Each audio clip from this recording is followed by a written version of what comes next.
The U.S. Coast Guard this summer issued what's called a favorable letter of recommendation, meaning the U.S. Coast Guard approved the project from the point of view of the navigation of these very large tankers up Narragansett Bay, following this green path here, to the terminal site. So the Coast Guard has given them the thumbs up on the project with certain constraints.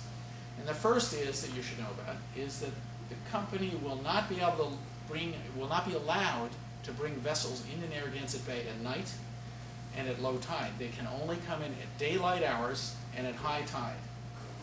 So you have immediately constrained the company's flexibility in when they can bring the vessels in. Daylight hours, high tide only.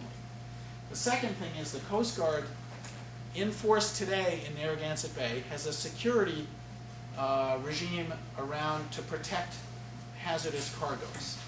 And I think one of you mentioned to me earlier this evening an experience related to a liquefied propane tanker. Providence has a liquefied propane terminal, and we receive 4 to 6 vessels a year of liquefied propane, which is also a very hazardous material. The Coast Guard enforces a exclusion zone around these vessels, and that exclusion zone will be applied to these LNG tankers. The exclusion zone is 2 miles in front of the vessel, 1 mile aft, and 1,000 yards on either side. So that's 3,000 feet, which is to say 1 mile wide plus around the vessel. As the vessel moves up the bay at 5 miles an hour, that exclusion zone will be enforced, and probably not by the U.S. Coast Guard. In the letter of recommendation to the company, the Coast Guard said, we will require you to supplement and augment any security vessels that we have with your own security forces, which is to say private contractors will be enforcing the security zone around the vessels. So the vessels will come up through Newport Harbor, and they'll come up the East Passage, they'll come up under the Mount Hope Bridge, and end up here.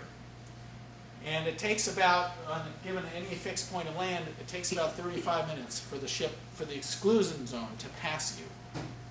So basically you're looking at a 35-minute lockdown of the bay for each transit at any given point. And the narrow parts of the East Passage are less than 1 mile wide. So basically all boats will be cleared out of the bay, stand down where they are, move to the shore, and wait for these vessels to pass. Now that is an interesting challenge when you think about sailing regattas with small children, sailing regattas in general.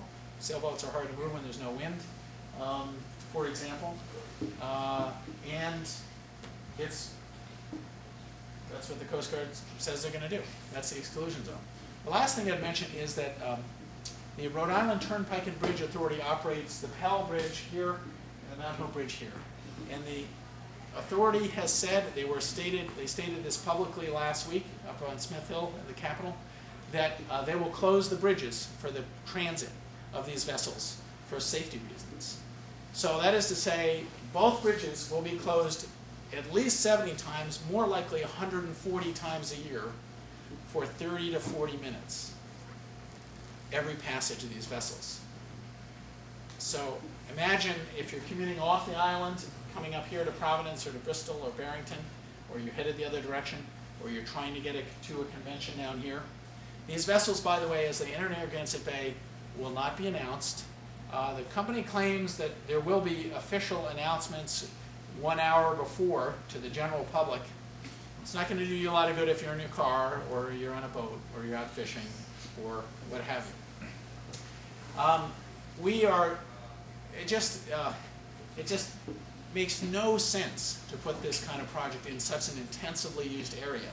There's a reason why the Newport County Chamber of Commerce, the Bristol and Newport County Convention and Visitors Bureau, and the Rhode Island Marine Trades are all dead set against this project. It could dramatically impact their livelihood. All the marinas, Middletown, which is soon to own a large chunk of the west side of the island, which is currently in Navy hands. The Navy is selling off a big chunk of a big huge acreage on the west side of the island, will be owned by Middletown. Middletown needs jobs. It's a great place to have economic development. And waterborne industries like marinas and boat service shops and boatyards are all going to be located and are located on this side of the island. So it's going to have an impact, and could be a significant impact, on your ability to operate these boat servicing facilities or the marinas, or just come and go. If you're operating regattas, every summer I'm told there are 47 regattas in Newport. And these are many of these are major international regattas. Organizers of regattas like the America's Cup and the Volvo Challenge are not going to locate here if they can't be absolutely confident that they can run their regatta when they want to run the regatta. They can't have the whole fleet locked down for the transit of these vessels. We think what's likely to happen, it's going to discourage regatta operators from coming to Rhode Island. Even when there may not be that many vessels coming up in the summer, the company will say that they expect more vessels in the winter than the summer, which makes sense. But they still will be coming up in the summer. And if you're operating a regatta, why would you take that risk? You've got all these people coming into the region to be on the boats, plus you have people driving back and forth over the bridges, which will be impacted. So that's the second reason we're very much opposed to it, is the impacts on the economy of Rhode Island and the use conflicts.